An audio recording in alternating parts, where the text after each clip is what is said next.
ನಾನು 14ನೇ ಇಸ್ವಿನಲ್ಲಿ ಮುಖ್ಯಮಂತ್ರಿ ಆಗಿರ್ತೀನಿ.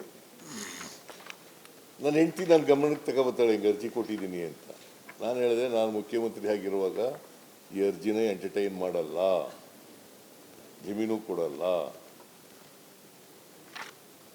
ಮೂಡಾದವ್ರು ಏನು ತೀರ್ಮಾನ ಮಾಡ್ತಾರೆ ಮಾಡಲಿ ಅಂತ ಹೇಳಿದೆ. ನನ್ನ ಗಮನಕ್ಕೆ ತರಬೇಡ, ನಾನು ಮುಖ್ಯಮಂತ್ರಿ ಆಗಿರೋವರೆಗೂ ಮೂಡಾದವ್ರಿಗೂ ಹೇಳ್ತೀನಿ ಇದನ್ನು ಕೊಡಬಾರದು, ಆಮೇಲೆ ತೀರ್ಮಾನ ಮಾಡಿ ಅಂತ. 23/6/14 ಅರ್ಜಿ ಕೊಡೋದು, ಇದು ಮೊದಲನೇ ಅರ್ಜಿ. ಈ ಅರ್ಜಿ ಮೇಲೆ ಏನೂ ಆಗಿರೋದಿಲ್ಲ. ಆಮೇಲೆ ಮತ್ತೆ ಆ ಅರ್ಜಿ ಮೇಲೆ ಮೂಡ 15/12/2017 ಒಂದು ನಿರ್ಣಯ ಮಾಡ್ತದೆ. ಲಾಸ್ಟ್ ಅಲ್ಲ, ನಮಗೇನು ಗೊತ್ತಿಲ್ಲ ಅದು. ಓದ್ರಿ ನೀವು ಓದ್ರಿ. ಅದೇನು ನಿರ್ಣಯ ಮಾಡ್ತಾರೆ ಅಂತಂದರೆ, ಮೂಡಾದವರು ಅರ್ಜಿ ಕೊಟ್ಟ ಮೇಲೆ, ಇದು ಯಾವಾಗ ಇದು 2017 ಮೇಲಿದೆ ನೋಡಿ, 30/12/2017, 15/12 ಮತ್ತು 30/12. 15/12/2017, 30/12/2017 ಒಂದು ನಿರ್ಣಯ ಮಾಡ್ತಾರೆ. ಏನಂತ ನಿರ್ಣಯ ಮಾಡ್ತಾರೆ ಅಂದರೆ, ಸದರಿ ಪ್ರಕರಣದಲ್ಲಿ ಭೂ ಸ್ವಾಧೀನ ಪ್ರಕ್ರಿಯೆಯಿಂದ ಮೇಲ್ಕಂಡ ಜಮೀನನ್ನು ಕೈಬಿಡಲಾಗಿದ್ದರೂ ಪ್ರಾಧಿಕಾರದ ವತಿಯಿಂದ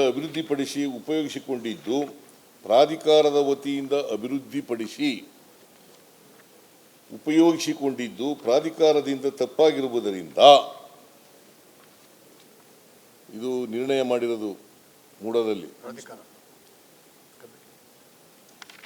ಪ್ರಾಧಿಕಾರದಿಂದ ತಪ್ಪಾಗಿರುವುದರಿಂದ ಕೆಸರೆ ಗ್ರಾಮದ ಸರ್ವೆ ನಂಬರ್ 464 3 ಎಕರೆ 16 ಗುಂಟೆ ಜಮೀನನ್ನು ಪ್ರಾಧಿಕಾರವು ಅಭಿವೃದ್ಧಿಪಡಿಸಿ ನಿವೇಶನ, ಉದ್ಯಾನವನ, ರಸ್ತೆಗಳನ್ನು ಸಾರ್ವಜನಿಕ ಉಪಯೋಗಕ್ಕೆ ಮೇಲ್ಕಂಡತೆ ನೀಡಿರುವುದರಿಂದ ಪ್ರಾಧಿಕಾರವೇ ಸ್ವಾಧೀನದಲ್ಲಿದ್ದು ಅಭಿವೃದ್ಧಿಪಡಿಸದೇ ಇರುವ ಜಮೀನನ್ನು ಅರ್ಜಿದಾರರಿಗೆ ಬದಲಿಯಾಗಿ ನೀಡುವುದು ಎಂದು ತೀರ್ಮಾನಿಸಲಾಯಿತು. ಅಂದರೆ ಲ್ಯಾಂಡ್ ಟು ಲ್ಯಾಂಡ್. ಯಾಕಂತಂದರೆ ಸುಂದರಮ್ಮ ಅಂತೇಳಿ ಒಬ್ಬರು ಮೈಸೂರಿನವರು, ಸುಂದರಮ್ಮ, ಅವ್ರದ್ದು 2 ಎಕರೆ 17 ಗುಂಟೆ ಜಮೀನು. ಹಿಂಗೆ ಮೂಡಾದವರು ಅಕ್ವೈರ್ ಮಾಡ್ಕೊಳ್ದೇನೆ ಸೈಟ್ ಮಾಡಿ ಹಂಚ್ಬಿಡ್ತಾರೆ, ಎನ್ಕ್ರೋಚ್ಮೆಂಟ್. ಅವ್ರಿಗೆ 50-50 ಕೊಡ್ತೀವಿ ಅಂತಂದ್ರೆ ಒಪ್ಪಲ್ಲ ಅಯ್ಯಮ್ಮ. She went to the high court, Karnataka high court. She got the direction from the high court and court directed 2 acre 17 ಗುಂಟೆನೇ ಕೊಡಬೇಕು. ಅವರಿಗೆ 2 ಎಕರೆ 17 ಗುಂಟೆ ಜಮೀನನ್ನು ಡೆವಲಪ್ಡ್ ಏರಿಯಾದಲ್ಲಿ ಕೊಟ್ಟಿದ್ದಾರೆ. ಸುಂದರಮ್ಮ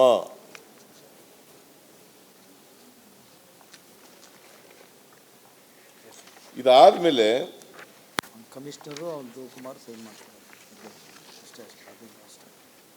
ಅಲ್ಲ, ಇನ್ನೊಂದು 21 ಅಪ್ಲಿಕೇಶನ್, 21 ಮೇಡಮ್ ಅಪ್ಲಿಕೇಶನ್, ಅಮ್ಮಂದು ಅಪ್ಲಿಕೇಶನ್ ಇದೆ. 21 ಬದಲಿ ಜಮೀನು ಕೊಡ್ರಿ ಅಂತ ಹೇಳ್ತಾರೆ.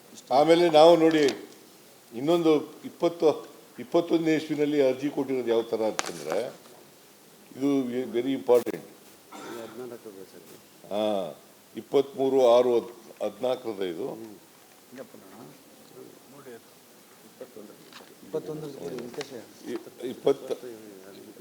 25/10/2021 ಮೈಸೂರು ತಾಲೂಕು ಕೆಸರೆ ಗ್ರಾಮದ ಸರ್ವೆ ನಂಬರ್ 464 3 ಎಕರೆ 16 ಗುಂಟೆ ಜಮೀನನ್ನು ಭೂಸ್ವಾಸಿ ಪ್ರಕ್ರಿಯೆಯಿಂದ ಸರ್ಕಾರ ಕೈಬಿಟ್ಟಿದ್ದರೂ ಕೂಡ ಪ್ರಾಧಿಕಾರವು ಸದರಿ ಜಮೀನಿನಲ್ಲಿ ಬಡಾವಣೆ ರಚಿಸಿದ್ದು ಈ ಬಾಬ್ತು 50-50% ನಿವೇಶನವನ್ನು ಬದಲಿಯಾಗಿ ನೀಡಲು ಕೋರಿ.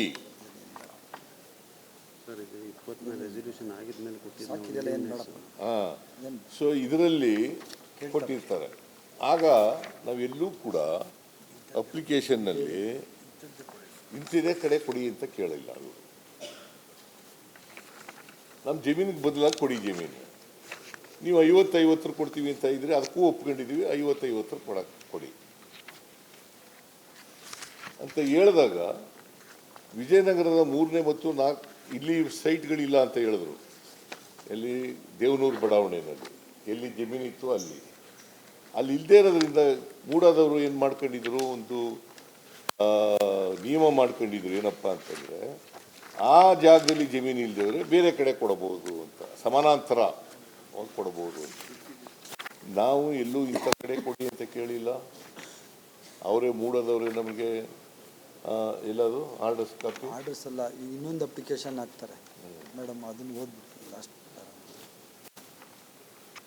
ನನ್ನ ಜಮೀನನ್ನು ಪ್ರಾಧಿಕಾರ ಉಪಯೋಗಿಸಿಕೊಂಡಿರುವ ಬಾಬ್ತು ಇದುವರೆಗೂ ಯಾವುದೇ ಪರಿಹಾರವನ್ನು ನೀಡಿರುವುದಿಲ್ಲ.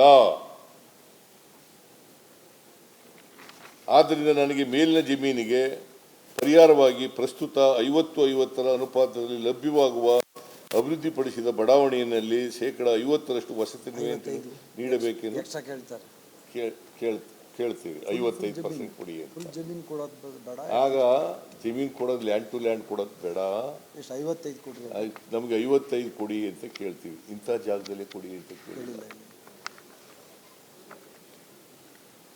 ಅವ್ರು ಕೊಟ್ಟಿದ್ದಾರೆ ಮೂಡಾದವರು. ನಮ್ಮದು 3 ಎಕರೆ 16 ಗುಂಟೆ ಅಂತಂದರೆ 1,48,000ಕ್ಕೂ ಹೆಚ್ಚು ಚದರಡಿಗಳು. 3 ಎಕರೆ 16 ಗುಂಟೆಗೆ 1,48,000ಕ್ಕೂ ಹೆಚ್ಚು ಅಡಿಗಳು. ನಮಗೆ ಕೊಟ್ಟಿರೋದು ಎಷ್ಟಪ್ಪ ಅಂತಂದರೆ 38,284 ಚದರಡಿ. ಎಷ್ಟು? 38,284 ಚದರಡಿ. ನಮ್ಮಿಂದ ತಗೊಂಡು ಸೈಟ್ ಮಾಡಿಬಿಟ್ಟಿರೋದು ಎಷ್ಟಪ್ಪ ಅಂತಂದರೆ 1,48,000ಕ್ಕೂ ಹೆಚ್ಚು ಚದರಡಿ. ನಮಗೆ ಬಂದಿರೋದು 1,48,000ದಲ್ಲಿ 38,284 ಚದರಡಿ. ತಿಳುವಳಿಕೆ ಪತ್ರ ಬರೀತಲ್ಲ, ಅವರು ಪ್ರಾಧಿಕಾರದವರು 12,020 ಆಮೇಲೆ ಅವರು ರೆಸಲ್ಯೂಷನ್ ಮಾಡಿರೋದು ಮೂಡಾದವರು ಏನಂತ ಮಾಡಿದ್ದಾರೆ ಅಂತಂದ್ರೆ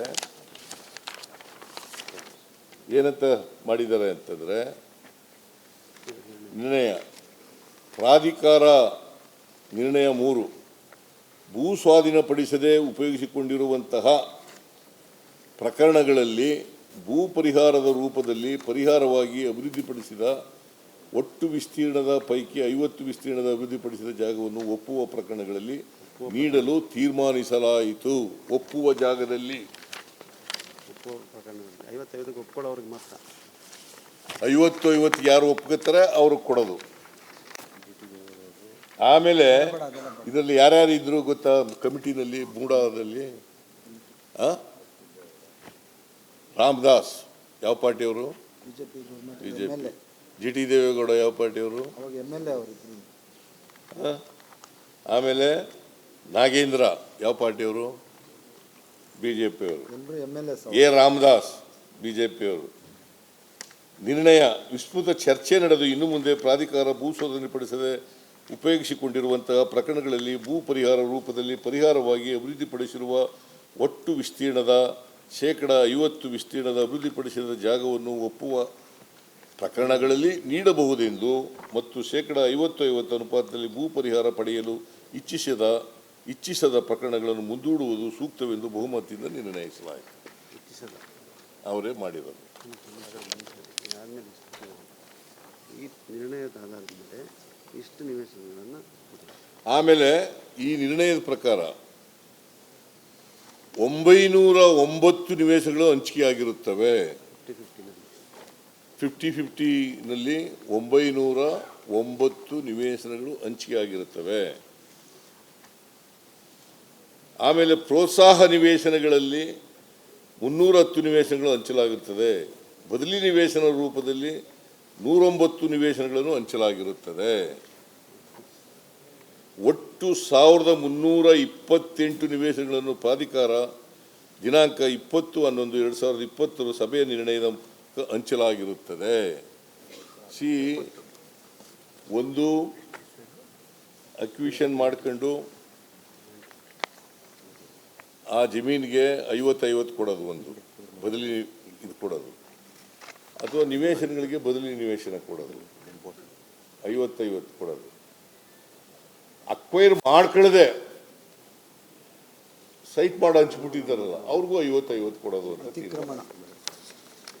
ನಮಗೆ ನಾವು ಇಂಥ ಜಾಗದಲ್ಲೇ ಕೊಡಿ ಅಂತ ಕೇಳಿಲ್ಲ, ಅವ್ರು ಕೊಟ್ಟಿದ್ದಾರೆ ಅಲ್ವಾ. ಇದರಲ್ಲಿ ಇಲ್ಲಿಗಲಿಟಿ ಹಿಂಗಿದೆ, ಎಲ್ಲಿದೆ? ಎಲ್ಲ A Ramdas, G T Devegowda, ಮರ್ತಿ ಬೇಗೌಡ, ನಾಗೇಂದ್ರ ಇವರೆಲ್ಲ ಇದ್ದಂಥ ಸಭೆ, ಎಲ್ಲ ಪಾರ್ಟಿಯವರು ಇದ್ದಾರೆ ಅಫ್ಕೋರ್ಸ್.